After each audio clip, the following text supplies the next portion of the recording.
সামনের নির্বাচনের মধ্য দিয়ে গণতান্ত্রিক প্রক্রিয়া পৌঁছানোর প্রত্যাশা করছে বিএনপি মহাসচিব মির্জা ফখরুল ইসলাম আলমগীর। সংস্কারের লক্ষ্যেই প্রচারের জন্য সরকার মাঠে নেমেছে বলে জানান তিনি। দেশের স্বাধীনতায় যারা বিশ্বাস করে না তারাই এসব নিয়ে বেশি কথা বলছে। সাবেক প্রেসিডেন্ট জিয়া রহমানের ৯০তম জন্মদিন উপলক্ষে ডিপ্লোমা ইঞ্জিনিয়ারিং ইনস্টিটিউটে বিএনপির আলোচনা সভায় তিনি একথা বলেন।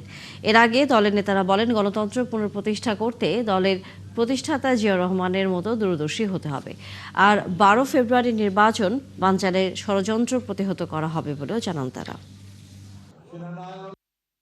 যারা অতীতে বাংলাদেশকে স্বীকার করে না,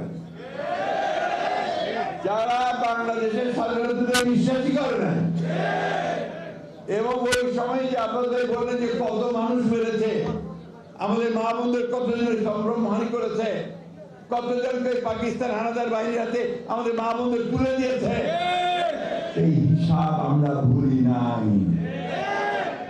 তারপরেও আমরা মনে করি যে রাজনীতি করছেন, রাজনীতি করেন সিধা রাস্তায় করেন, ধর্মকে ব্যবহার করে মানুষকে বিভ্রান্ত করে ভুল বুঝিয়ে দাঁড়িপাল্লায় ভোট দিয়ে বেরিয়ে যেতে হবে।